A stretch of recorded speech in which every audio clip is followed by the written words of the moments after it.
All right, ladies and gentlemen, welcome back to another Sleddercast podcast. We are in Farmington, Utah, new location for the Snow West Snowmobile Show. I actually really like the new venue. Yeah. It kind of reminds me of the Idaho Snowmobile Show. It's Saturday morning here, and you can't see it from where we're at, but there's quite a bit of people actually out here roaming around. So it's a good sign for Saturday morning. They were smart. They teed this up and changed the date so it doesn't interfere with hunting. Yep. Down here in Utah. Or Halloween. Yeah. And so, it's been a good time here so far. I've got Ryan Thompson here. You probably know Ryan from his photography work, RLT photos on Instagram, Jackson Hole, Rimshaw Circuit. If you've seen some tasty looking photos, that's probably stemmed from this guy right here. And we're going to talk Tempest. So he works with Tempest Optics. Not the first podcast that Tempest has done, obviously. We've been, you guys have been on Snow West a handful of times. You've been on the Sled Send podcast, and but this is your first. Is this your first time? It is. Well, I was on the second Snow West one, but over at Heydays. Was it in Heydays? It was at Heydays. Yep. Okay. But that was against my will. I hate being in front of the camera. I told you that before. It's not my thing. I'd prefer to be behind the camera. So yeah, we've bribed him with donuts. I think we got donuts over there afterwards. So to get Ryan here, but we've got a cool lineup today. I've been able to listen to the Snow West and the Sled Send episodes with you guys, and so obviously we're going to try and cater this a little bit different. So it's a different conversation to be had, and I mean it's a different perspective with Ryan being here solo, and so I'm excited. Let's jump right in. Okay. First off, for those who maybe aren't familiar with Tempest or you in general, like what's your role at Tempest? So that's kind of a big question in some ways. My role at Tempest is always evolving. I've been on board with Tempest right from the get-go for the most part, and so as a result, I help them out anywhere I can as far as snow is concerned. So my job is pretty much wear the hat of marketing, content creation, ambassadors, consulting, and really trying to help them find the channels and the means to be able to really promote and get the word out there about Tempest. Mm-hmm. So, yeah. And how long have you been doing this role for? So I'm going on my third year with Tempest. Yep. First year, we sold out, as everybody knows. We've heard from you, and we Make thought more for goggles. sure. Yeah, and we did. We made a lot more the second year. Didn't think that we would sell out, and surprisingly enough, when we opened for sales on November 2nd last year, Vince, the CEO and owner, he's also the engineer behind him, called me, and he's like, at the rate we're selling these, because we had a second batch on standby that if we needed them, we'd bring them in, and we didn't think we'd need them till maybe January. And literally the first day we opened sales, November 2nd, Vince called me and he said, we need to get that second batch in. And sure enough, we got it in, and we were sold out in January last year. Wow. So this year, for everybody who has been asking, yes, we have really stocked up. It'll be an absolutely amazing, busy year if we sell out. But at the rate we're going, we've done a few things differently this year with Tempest. We had product at Heydays and had an overwhelming response from people. Mm-hmm. Here at the snow show for the first time, and again, overwhelming response on a limited supply that we've had. We did get everything in-house, so we're geared up and ready to open sales on the website at the end of this month. That's the plan. There we go. Yeah. So when you say open up, you're just saying basically adding available quantity to be purchased, because the website is live, and you guys have had the website live for a few years now. Yeah, the website is live, but the product has not been available. Not available because we've been sold out. There's been some of the lenses that we've had available and stuff, but all the new product for 2026, the entire lineup will go live the end of this month, probably around the 30th, between the 30th and the 1st of November is when we plan on opening the doors for all the 2026 product that we have available. Cool. So, yeah. So in a nutshell, so if someone who, hasn't, seen any of the podcasts with you guys before, we'll get into this a little bit deeper later on here, but what is this is how we're unique here at Tempest versus the other types of heated lenses that you can get in the industry. So there's two things to that question. You have the heated lineup like you were talking about, and the way we are different is night and day. Our goggle, first off, the main difference, I don't know how well you'll be able to see this, but we have a fixed inner lens on our goggle. Yeah, there is a lens right there. And that lens does not come out. That is the heating element. Okay. So A-bomb, the predecessor to Tempest, all the heating element used to be in the lens. And so it was fairly expensive, because if you've got all the heating elements in the lens, that's a lot of money. Yep. And so lenses were not cheap. We wanted a way to be able to have the heating fixed and then be able to have interchangeable lenses that are real quick and easy to change, that are inexpensive and that people can buy without, damaging a really expensive lens. Yep. So the fixed inner piece here is the game changer and the big difference. The other big difference, obviously, there's no wires. Yeah, there's no battery pack. There's no battery pack anywhere on it, because everything is internal. It's all housed within the chassis of the goggle. And Vince, who is our CEO and engineer behind this, has done a phenomenal job with packing all of that tech into these goggles. There's no on-off switch. This button right here is simply to show you how much charge is left on the goggle.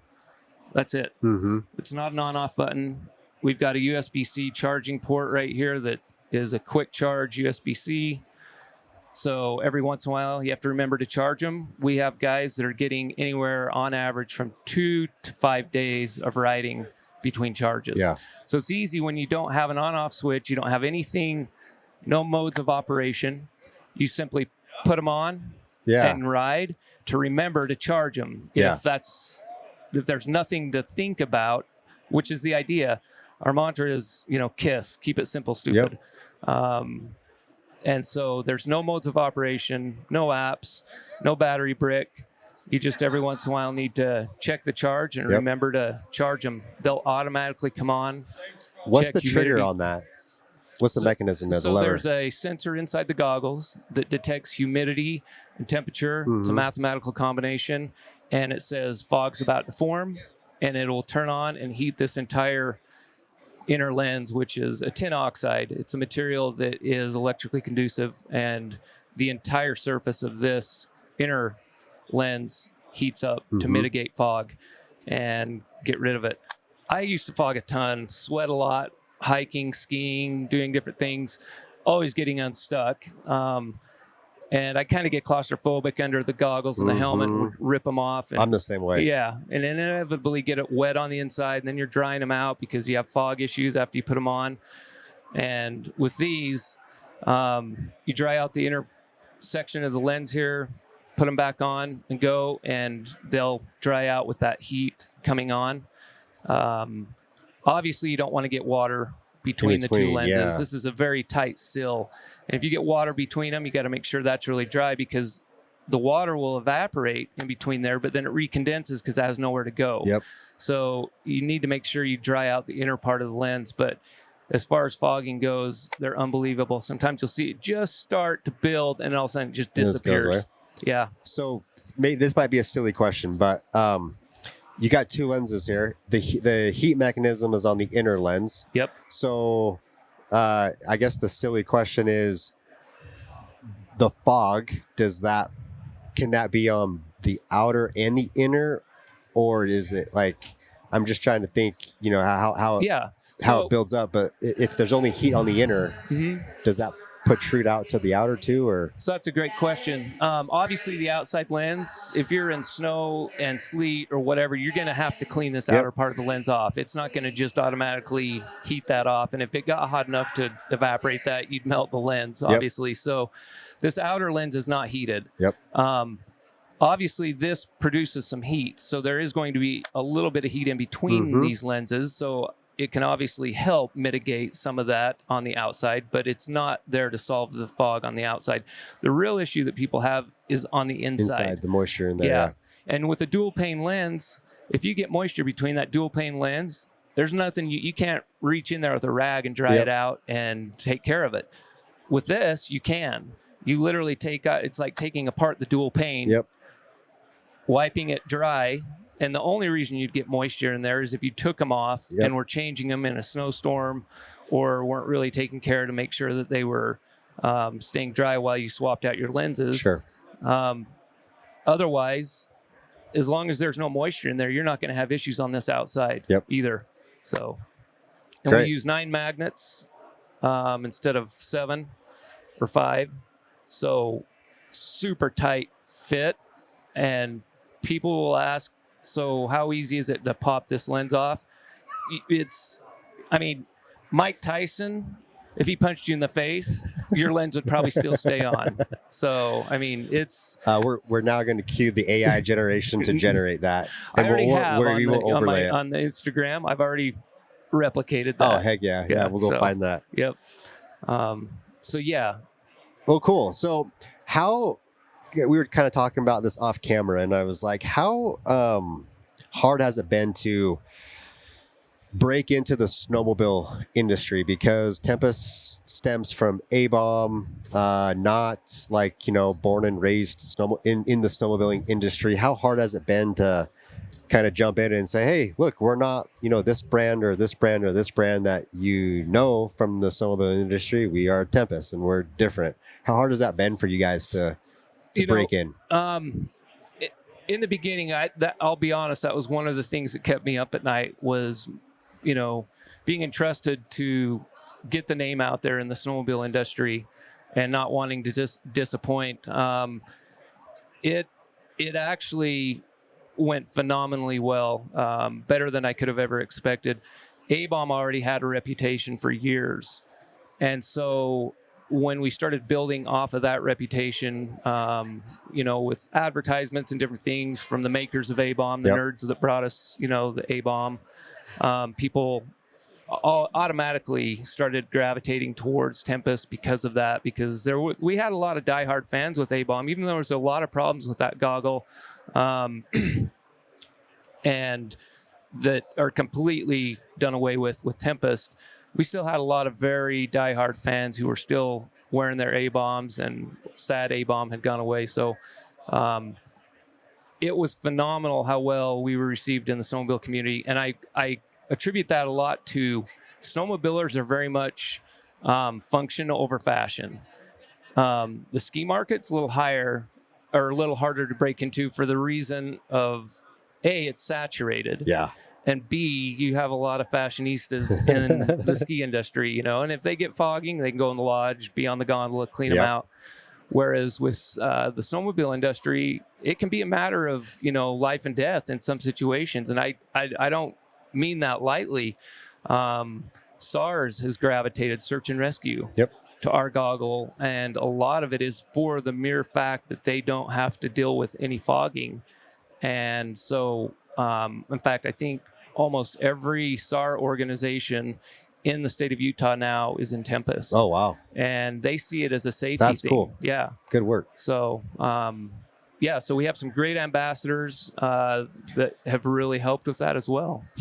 Carter right there for us, he's on search and rescue, Madison County, Rexburg. So we'll have to chat with him. I actually think he talked to you guys he might have talked at to one of our Heydays, ambassadors. maybe. Yeah. We'll see. Oh. Anyway, Yeah. sorry, No, I pushed you off the roll right there. You're good. So breaking into the snowmobile community was fast and furious. I mean, once it happened, and you know how it is with the snowmobile industry, it's kind of like a brotherhood. Like you either love a product or you hate a product. Mm-hmm. And people like honesty. They can smell, the fish oil Yep. scams a mile away. And the last thing you want to do is break the trust of the snowmobile community and the people that are in it and what you present. Because frankly, every industry has some snake oil in it. Yeah. And we absolutely wanted to make sure that the product filled the niche of functionality and that it performed. Vince is an amazing person when it comes to listening to feedback and integrating that feedback. This is such a dialed piece of tech. If people knew the tech in this and just how dialed it is, it would blow their minds. Yeah. And for the price, it's all priced for a passive goggle price. Because I was getting, without going through like the checkout process on Tempest, and I'm like, well, these guys, if I do some price comparison, they're probably going to be like quite a bit more. And it was actually the opposite. Yeah. Like, I believe most of your heated, lenses retail online, you're seeing in like the mid 300s. And I think you guys are like upper twos, somewhere around there. When we originally talked about the pricing, that was a very important discussion for the mere fact that we wanted to make sure. So Vince reiterated to me over and over that his goal is he wants to be able to get people who have never tried a heated goggle interested in it. And in order to do that, you've got to have them in a price range that's affordable to them. Yep. And so the pricing that we came up with was very strategic in the sense of you don't want to price something so cheap that everybody's like, oh, it must be a piece of crap. Yep. They're not. They're anything but that. So, but we didn't want to price ourselves out of business either. And the pricing structure we came up with was based on a lot of asking questions to your average everyday rider, what they expect, how much is too much, how much is not enough in their mind before something looks too cheap.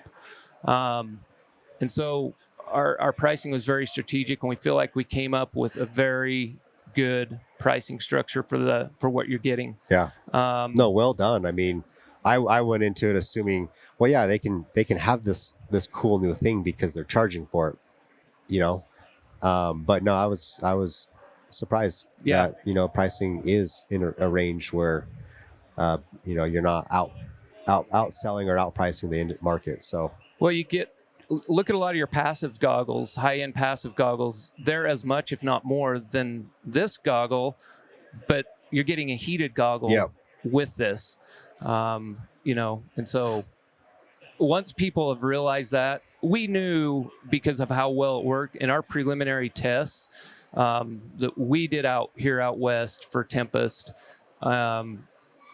We were a little bit shocked because nobody fogged up, and we thought something's wrong. There's something going on here. Either this is a weird really year good or something, and it's understated because Vince is always underpromising and understating. Yeah. Or he doesn't want to overpromise anything, and so which is great. But you're getting a much better product than you realize for that price. And on average, especially if you get a dual lens kit that we offer, you're anywhere from $150 to $250 less than anyone else out there. But you're getting 21st century technology, no wires, no battery bricks, and a battery life and a charge that lasts days, not hours. Mm-hmm.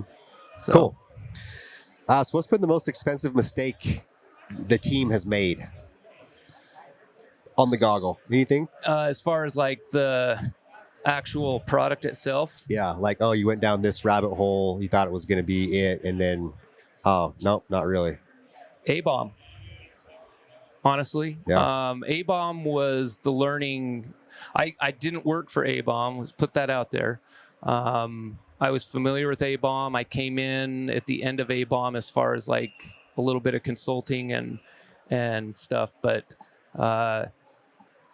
Vince would tell you the A-bomb was definitely the learning experience and the very expensive learning experience. And so years of, I think 5-7 years of learning through that brought us Tempest, and he vowed not to make that mistake again. That and he's 5 to done 7 years will do that to you. Yeah. Right. Yep. So that's cool. What would you say is, I mean, I know you kind of gave us a walkthrough already, but is there, if we wanted to like reiterate the most insane feature on this Tempest goggle, what is the most insane feature that that's in the makeup here? That I can talk about? Yeah. No, even if you can't talk about it, what do you got? Yeah.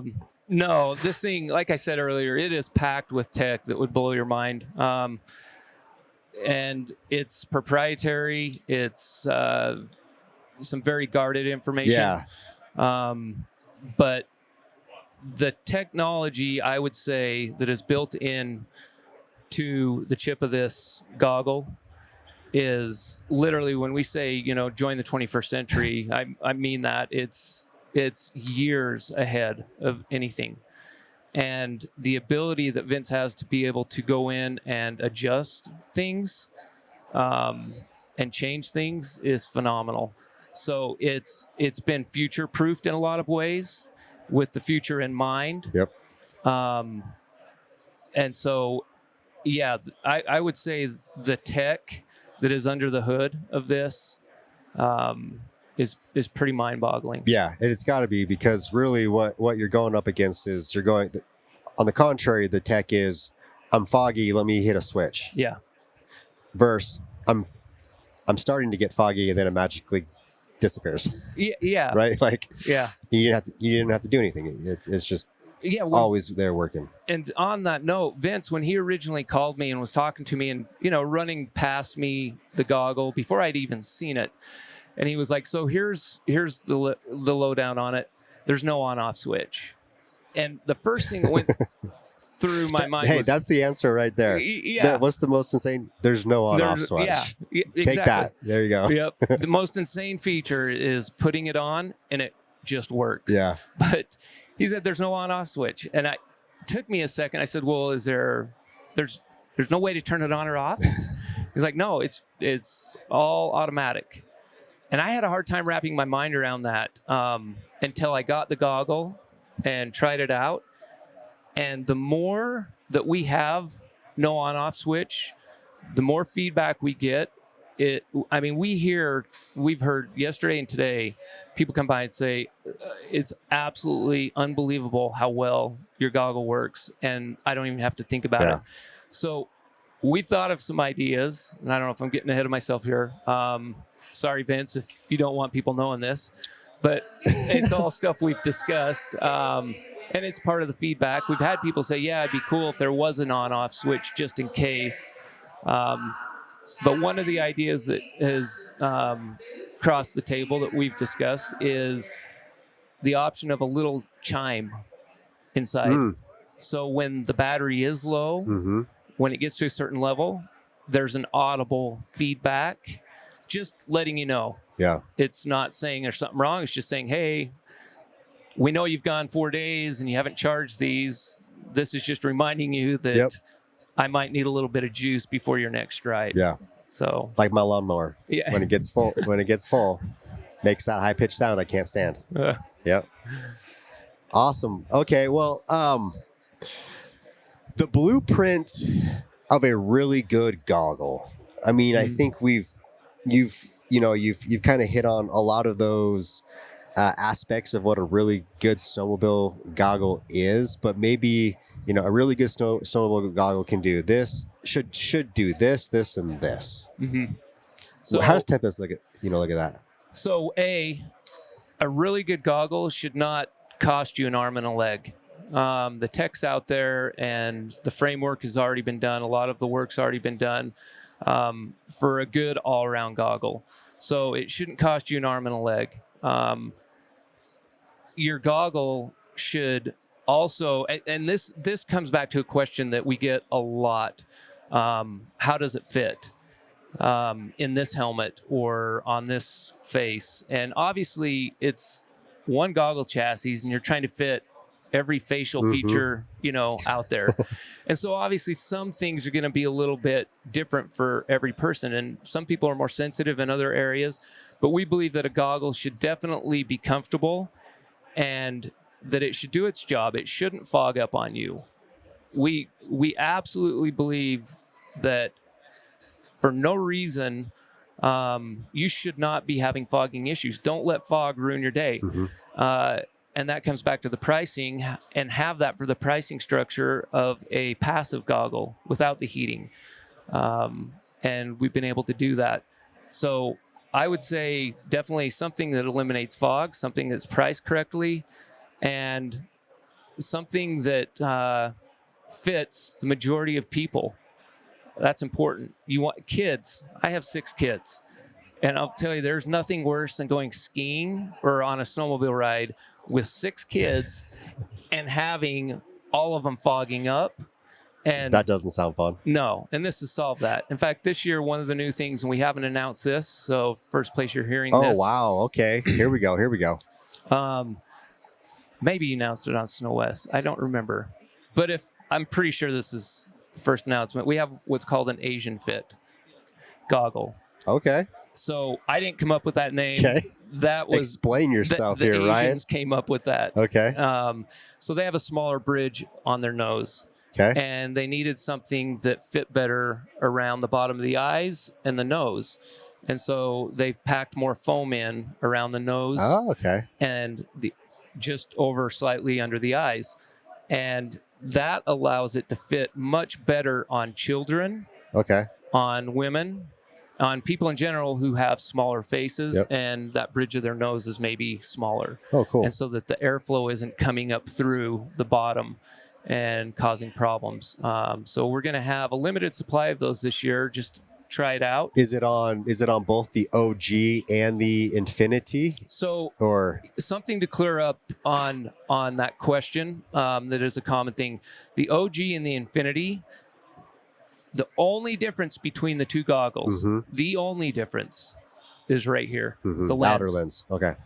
The chassis on all of our goggles are the same chassis. Good. So the OG refers to, and I brought some, but I left them over there, the OG lens, which has the rim, the frame on it. That's the only difference. And so we still offer the OG lenses. There's people that absolutely love that lens and want that lens. I'm an Infinity guy though. Yeah. Looks wise, but also like you said, the functionality of just no shelf. It's just flat, right? Like not going to hang up on anything. Nope. Sheds the snow. Yeah, it's phenomenal. And Dave McCulloch, who is he is a very important figure in A-Bomb and Tempest. I don't want to understate that. The guy is pretty much the reason they exist. Yeah. Period. Okay. It was him originally that was fogging up on his reading, not his goggles, but his glasses, and was like, I need to figure out a way to mitigate this. And the first thing came to his mind, your car windshield, the back has those wires run through it that heats it up. That's what he thought about. And he thought, what if there was some way to integrate that into glasses? And then that turned into goggles, and then that's turned into A-Bomb, and then that turned into Tempest. So, So huge shout out to Dave for, what he's brought to the industry. But on that small tangent, what were we talking about? The blueprint of a really good snowmobile goggle. That's right. Lightweight too. Lightweight. Okay. Yep. So let's just recap. We had it's got to be a price point that people can get into. Yep. It's just got to work. No questions asked. No fog. You're going to pay that much money for a goggle. It needs to work and not fog. And then the weight. It's got to be lightweight. It's got to be lightweight. Surprisingly, I never really thought of weight as an issue until I got into helmets, different riding helmets. And as you try different helmets, you realize just how much weight was on there. You didn't know how good it was until you tried something better. Mm-hmm. And that's what we're hearing with the goggle. People are like, we had no idea there was something this good out there for the price point that works so well. So, yeah. Awesome. Now, we went over this, and for a lot of you out there, this could be common knowledge, but we're going to overlay on any goggle. I believe all over your website, you have your VLT chart, which is showing you the lens colors with the little kind of slider bar that tells you, hey, on this kind of a day, you know, here's the optimum lens color, right? Yep. I thought, you know, for one, that's easy for me to just look at and make my decision off of how much I want to base my goggle purchase off of looks versus functionality. We'll overlay that. And I've got it here, I believe, pulled up here. Mm-hmm. What can you say, like, other than just like, I don't understand how colors can make things, you know, give you more visibility in sunny, in foggy, overcast days, whiteout days. Like, obviously, I know a clear lens, there's nothing there, so you're just pretty much seeing straight, right? Mm-hmm. Yeah. But like, what can you say to the VLT? Yeah, the VLT, the visible light transmission. So, you know, there's a lot of different light bands out there that are not visible. You know, infrared, things like that. You know, UV light that's coming through. You want something that's going to block the UV light because you don't want to get sunburned eyeballs, obviously. And in fact, you can simulate UV. This is a good example. This is a black light. And, oh, by the way, first time on line, like, this is our newest lens to the lineup. This isn't we just broke it. Just brought it. This isn't just a regular yellow lens. So this is actually a photochromic lens. Okay. And we've got the photochromic on there. Yep, you do. That one right there. That one at the bottom, and it has the widest range right there. So that's this one that's on our website, the clear one. We have two photo. Oh, this is a new option too, this sleeve. Okay. So instead of just having it has a pouch for you to put the goggle into, but this year we also added this sleeve. Just a quick little way to keep it on your helmet, but then you can stretch this over the front so that you're not scratching the lenses. Okay. It's a great add-on. Comes with every goggle you order. So this is the photochromic that we had last year. Photochromatic that is clear to smoke, and that's the one that's on the chart. And all that's saying is that on low UV light days, so a flat light day or cloudy day, it's going to adjust its tint based on the UV. And this simulates the sun. So if I just put a really small spot right there, I'll do a spot so you can see it easy. Oh, hold on. This is pretty cool, actually. We're going to just do a live recording right here. Okay, so we are on the Sleddercast podcast with Tempest, and we are simulating UV sunlight on the photochromic lens right here. So we're clear, and we go from clear to smoke gray. Right there. Look at that. So you're using a black light? Yeah, so this is just a black light. Buy it on Amazon for $8, and look at that. Look how cool that is. And it will change that. So this is simulating, obviously, sunlight. Yep. So on a clear, sunny day, this lens is going to be smoke gray. Yep. Right? And then when it's foggy, overcast, it's going to be this side over here. Yep. Check that out. So that's cool. It will change depending on how much UV light there is. Yeah. Obviously, some people will be like, it's clear now. Well, we're inside. There's no UV light. Yeah. So it is clear. If you take it outside, even on a cloudy day, you're going to have UV light that gets through. Have you ever been sunburned out skiing or snowmobiling and it was cloudy and you're like, how did I get sunburned? That's because UV light can still get through. So there's still going to be some tinting on a cloudy day because it's registering that UV light that changes it. So that was our hottest seller, that photochromic lens last year, and this year so far too. We've added to the lineup for this year based on a lot of Oh, feedback. a yellow version? So this is our new photochromic yellow to bronze. Yellow to bronze. Okay, Yep. we're popping back on here. And okay, we're back. We're photochromic. That was clear to gray. Clear to smoke. To smoke, and now this is new. Yep, this is just yellow. Yellow to bronze. Let's see what happens here. Look at that. There's your change right there. So this one is a phenomenal lens for those. We have a lot of riders that really, really like their yellow or rose lenses, and they like them because it gives you more contrast clarity on a flat light day. Yeah.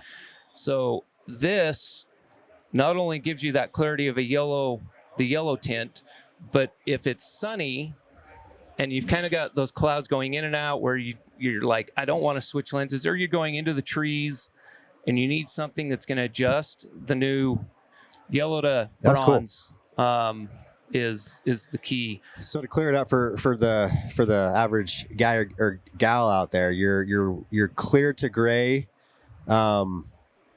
is going to get you that full coverage. Yeah. The reason why you would go with a yellow to bronze is for terrain clarity on whiteout conditions. Yeah. So you're clear to smoke. You can see it's clear already to smoke. I keep saying gray. Oh, you're good. It's already kind of gone back. Yep. It changes. People ask all the time, how quickly does it change? Well, it just depends on the intensity. Temperature can have an effect on that as well.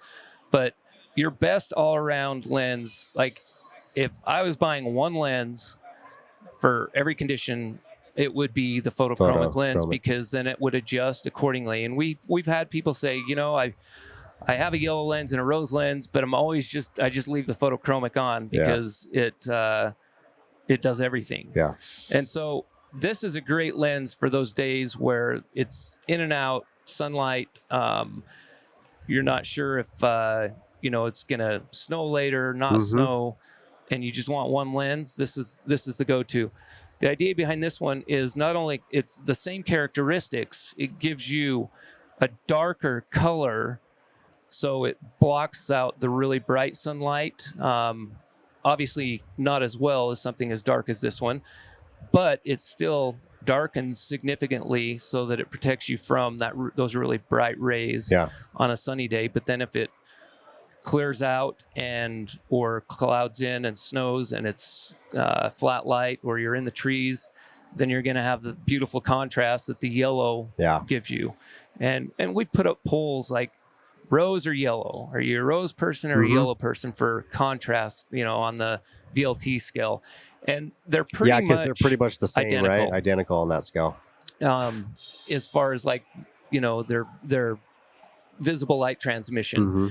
And I honestly, for me, there's days when I love the yellow, and there's other times where I absolutely love the rose. So people ask, well, what's the purpose of a rose lens or a yellow lens? Is it just so everything looks brighter and cooler and gives you that happy vibe? And I guess if that gives you a happy vibe, fantastic. But no, it literally does help with showing more contrast in the snow. So cool. No, that was helpful. I'm glad you brought that demonstration. That was cool to see. So Ryan, I asked you kind of this question before to kind of to prep you, because when I saw Tempest come in, I'm like, there's so many other competitors out here that have been doing snowmobile goggles for a while, and why is Tempest the one who comes out with this style of goggle? How come it's not one of these other, snowmobile winter goggle makers that, got to this first? Yeah. So it goes back to what we were talking about earlier. I can't remember. I don't think we were recording when we were discussing this, but the whole idea of the people that came up with this concept were not in the snowmobile world, period. Like that didn't even cross their mind.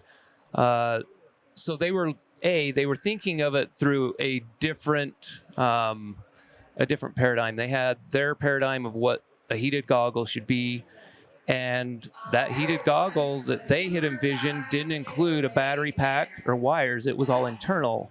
And if you think about that, that really makes sense in today's world with the tech that we have. Why wouldn't you put everything inside? A, you keep it out of the elements. B, it's not being knocked off. Wires aren't being pulled out. You're not, as some writers tell us, having that neck kink. I don't know if it's that much weight that it makes that big of a difference, but apparently it is an issue. So I think it's the fact that they were thinking about this through a completely different mindset without snowmobiling in mind. Hadn't even crossed their minds. So they were looking at it, if you will, through the lens of just, your average Joe out there that wanted to mitigate fog and find a way to do it. And so... an out-of-the-box way to do it. Yeah. And they did. And it took 5 to 7 years of struggle and pain, but eventually figured it out, right? Yeah, and what's amazing is they really pushed the goggle hard, the A-bomb version. But what they didn't have was, and I'm trying to pick my words carefully here. What they didn't have was the ability to get it in the hands of the right people. They didn't know. I mean, you only know what you know. That there was the way the snowmobile market worked, and when they finally thought of the snowmobile market after developing it, it had not even crossed their mind about the snowmobile market being kind of a tight-knit group, and that word spreads quickly. And so once word got out there and it started spreading quickly in the snowmobile community, and things started to really go good for them in the sense of, finally selling to a group of people and getting good feedback, then they knew. But you only know what you know. Yeah. And sometimes that takes years of, even if everybody else knows it, sometimes it takes you years to figure that out. Yeah. And so I think from the get-go, they had gone down the road of doing things differently and wanting to develop something that was functional, something that worked really well. Didn't have a battery, brick, and wires, but was all internal, because why not? Yeah, why not? Yeah. Great. Well, this is kind of a fun part of our conversation. The future of goggle tech. Yeah. Okay. And I asked you this question. I don't know if it's changed since last night. What does the snow goggle market look like in 3 to 5 years? Like the goggle, and you're like, it's like now, like we're in it. Like this is it. Right. No, and that's a great question, and it's obviously one that is constantly on our minds. Where are things headed? Because back to the previous question too, you want to lead, you don't want to follow. I personally, like my RLT photos, for example, I have always looked at doing things in life how I want to do them, like following my spidey senses, as I call them. And really doing the things, not because I see somebody else doing something, but because it's what it's what I think will work and what I feel like will really work. It motivates me. And so I think taking the passion of having a product that will work and developing it from the ground up, and getting to this point, you're leading out and you're not following, what everybody else is doing. And A-Bomb and Tempest have had the freedom to be able to do that because it's just a goggle company. There's no other product right now in the lineup. Yeah, I mean, all brain power is dedicated to perfecting this one product SKU, right? Yeah. Whereas, some other companies, the way that they've chosen to do it is it's one SKU of many. And, you got to spread that time and attention out amongst an entire catalog. Yeah. So, well, and the decision makers a lot of times too aren't the ones in the know. Yeah. Or necessarily, you know, their end game isn't to come out with something new and unbelievable. It's to fill, you know, a small need or a need within the market that maybe they're getting requests for. Yeah. You know, but down the road, when I talked about future proofing, what Vince has done to this goggle, you know, the refinements that can be made and the things, and one of our discussions last year, and it was a real concern, you know, it was funny, but at the same time, it was a legitimate concern, was what do you do when you feel like you've perfected something and there's really not a lot more you can do, because the feedback we're getting, and it literally is, you know, 99.9% positive. It's phenomenal. You know, and even the people who are coming to us with complaints like, oh, there's not enough foam or that, but I still use them. I still push them. You know, I wouldn't use anything else. Yeah. And so, it's tough because you don't want to ruin something by trying to push the envelope. Yeah. This version was great. You tweak this lever, and now you're getting maybe some more negative feedback, right? And you're like, oh, what the crap did we just do? Yeah. So our goal is trying not to get ahead of ourselves. Yeah. Literally being patient and really listening to the feedback. If you really want to help, send us feedback. Something most people don't realize, Vince reads every email. So when you email us through hello@tempestoptics.com, you're talking to the CEO of the company and the engineer, the guy that built these. Sorry, Vince, your inbox is about to blow up. So, but the feedback is what we absolutely need, love, and want. And you have to be willing to listen to the feedback. Yeah. You have to be willing to look at it through their eyes and why they're telling you this. Obviously, some people just want to bash and be mean and not, you know, really give any constructive feedback. Story along those lines, Vince had a guy that was doing that, and it was really, really bothering him because he was like, I know they work. He had him send them back. He tested them and found out that it didn't matter what he did, the guy was not going to be happy.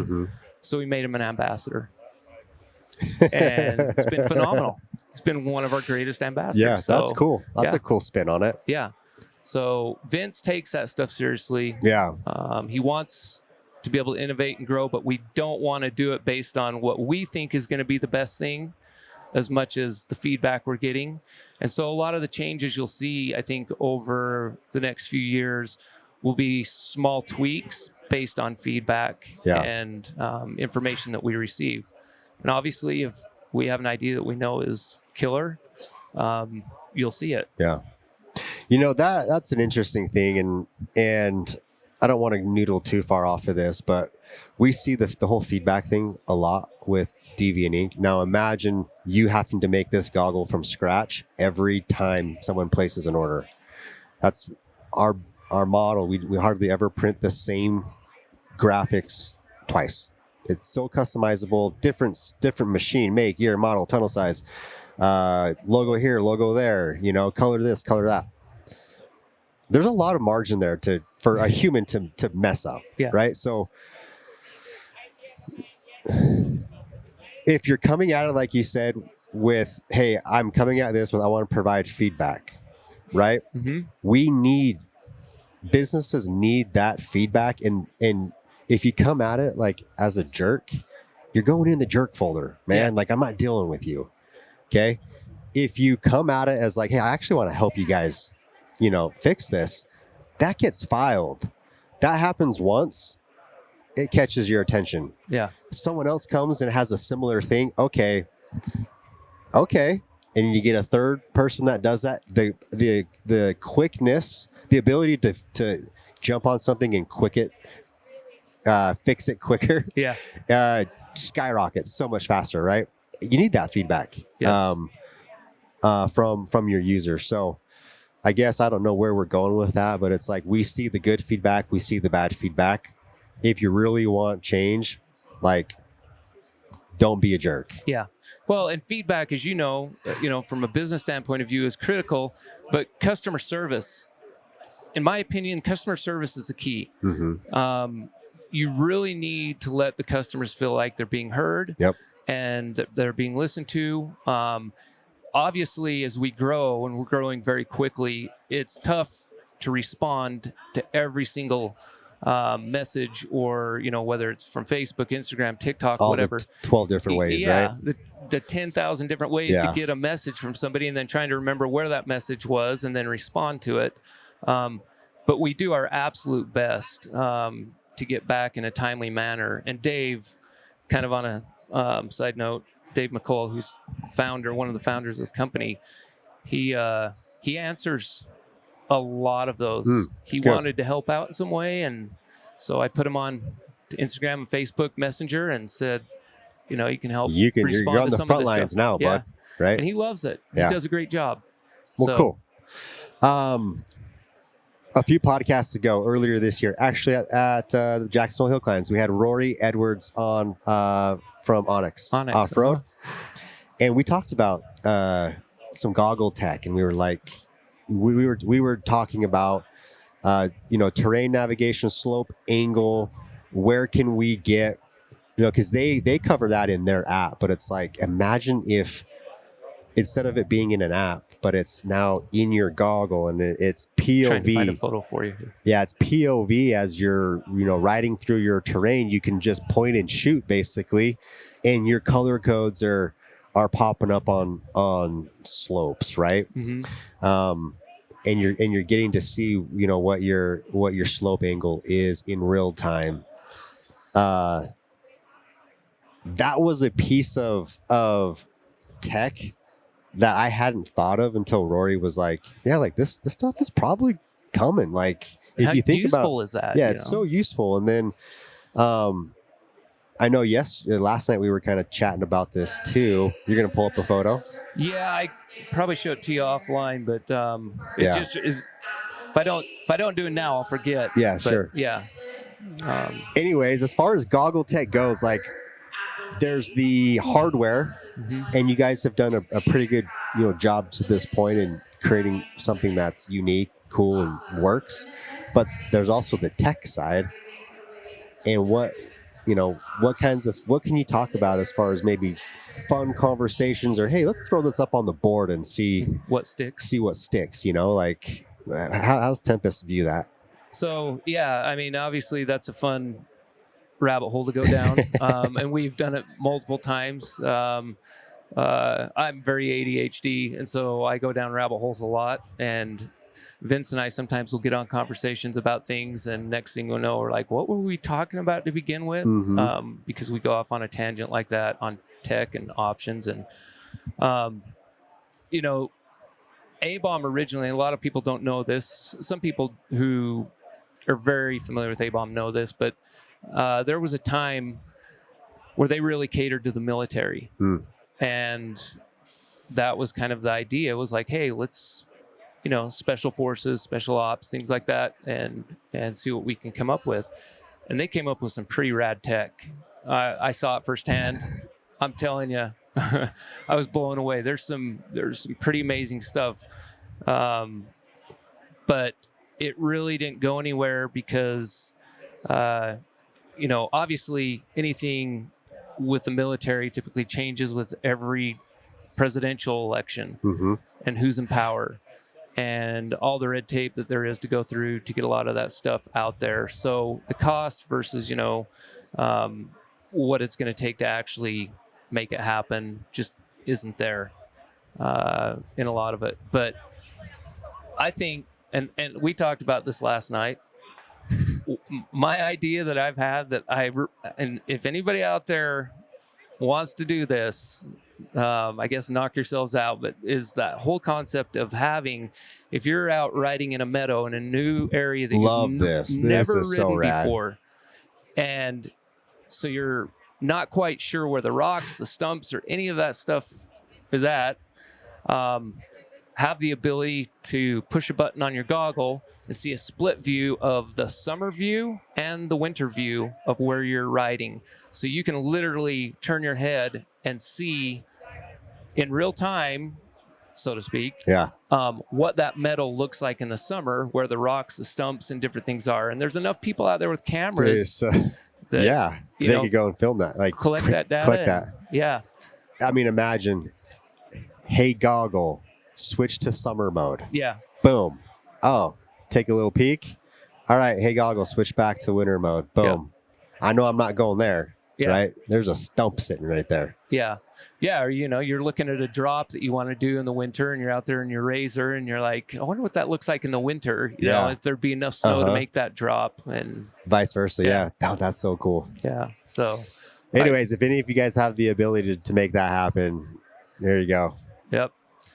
Cameras have come up, obviously, and there are cameras out there built into goggles. I mean, as far back as I think 2014 or 15, actually maybe even earlier than that.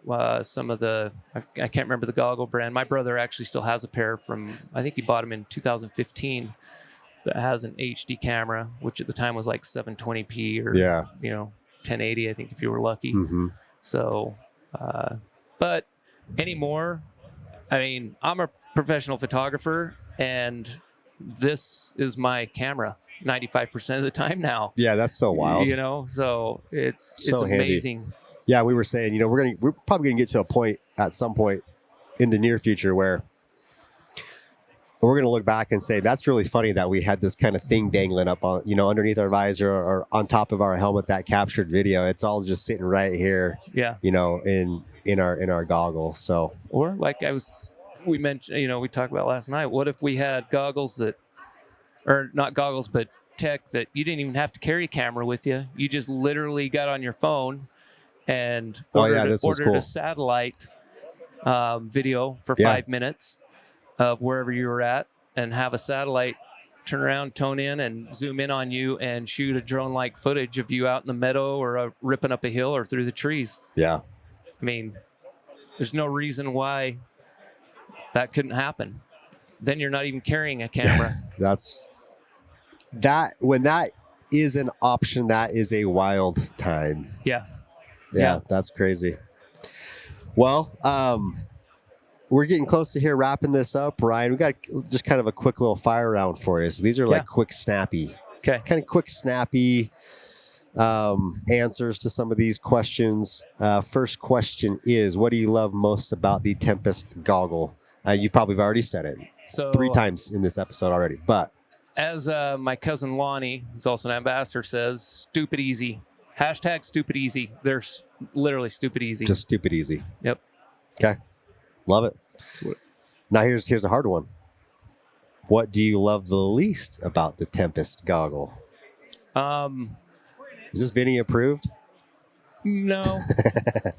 I would honestly come back to the love-hate relationship with the charging, where you literally forget. Even me, I forget to charge or even check the charge sometimes on the goggle because they last so long. So I would say that's probably a double-edged sword right there, right? It's a double-edged sword. It's like, how do you solve that without adding more features? But like we talked earlier, maybe a little LED light that just kind of ding, ding, ding, shows up to let you know, hey, charge me. But that's probably, for me, that's fair. Probably what it is. Yeah, great.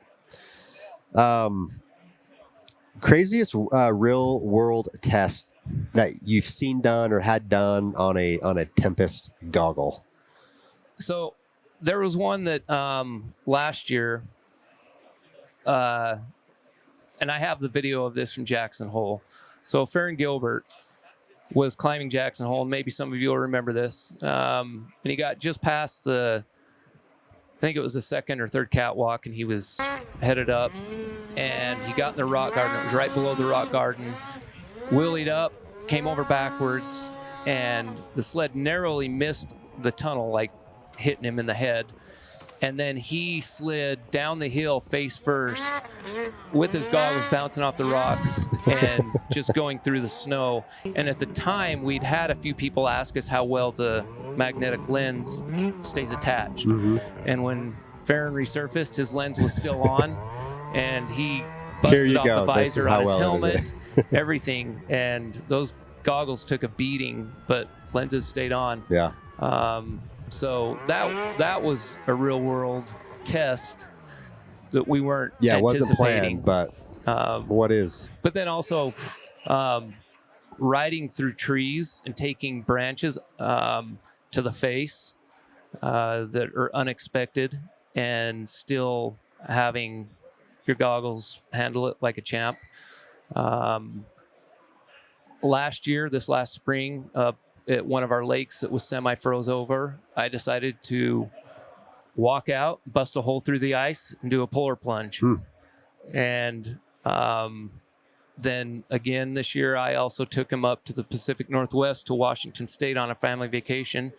I took him out on the Wave Runner, and absolutely loved wearing him on the Wave Runner. I wasn't getting the water in the face or in the eyes. I wasn't having to squint or, the wind. I mean, so they actually worked phenomenal on the lake. There you go. Cool. Well, we'll have to grab a couple of those videos. Yeah. The rim shot one will be a fun one to. Yeah, I've got it on my phone. Oh, you do? Oh, cool. Cool. Well, Ryan. So, where should people go? What's if I want to get into a Tempest? If I want to guarantee myself a Tempest goggle for this season, what is my plan of action? So if you're at the show, obviously come by the booth. We have a few left. Otherwise, and by the time this comes out, this will be over. Yep. But our website. So and put this out there for the public. There's two things I want to make sure that is completely understood. We are online only, so e-commerce. Everything is through our website, tempestoptics.com, and we don't have dealers yet. We obviously get that question a lot. Canada is another issue where shipping across the border was a nightmare for us the last year when we did it. We've mitigated that this year. We actually have a distributor now in Canada this year. What part of Canada? Vancouver. Vancouver. Okay, West Coast. Yep. Okay. So all of our goggles that are ordered in Canada will be coming through our distributor up there. And so everything's already assembled. They're simply fulfilling the order for us, sending it out the door. And so we're excited about that. Just really kind of cut down on shipping prices for the Canadians, that all their duties and tariffs and things that they have to pay. Yeah. So yeah, online sales, and then also our Canada, our distributor in Canada, but also on our website we have the ability for people to purchase from Canada still on the website. Okay. Bring up the Canadian pricing if they want to, for whatever reason, get them through the website. Yeah. Otherwise, whatever they order on the website, on the Canadian site, will ship out of Canada. Sure. So, yeah. Cool. Well, there you go. There's Tempest Optics. Glad we were able to sit down and have a conversation. I learned a few new things. And I've listened to most of the podcasts you guys have done previously, and we've had some conversation yesterday, and always fun to learn new things and see businesses doing cool stuff, because that's what people talk about. They talk about cool new stuff. Yeah. So that's what we want to do. Create a solution that people can get into, a goggle that people who have never tried a heated goggle. That's what you should ask. You should ask a poll, and how many people have actually ever tried a heated goggle? Yeah. And if they haven't, why? Okay. So, well, there's your poll. Here we go. How many of you guys out there, we're on the Slidercast podcast with Tempest, and we have the question: how many of you have tried a heated goggle before? Yeah. Boom. Perfect. Easy. Okay. Well, anything else? No. Ready to rock and roll? Go finish out the day here at the Utah Snowmobile Show, Snow West. Yeah, absolutely. And then talk to you about, I need a wrap for my snow bike. So there we go. We may have a few options for you. Okay. All right. Thanks, Awesome. guys. Thanks for tuning in, and we'll see you on the next episode. Thanks.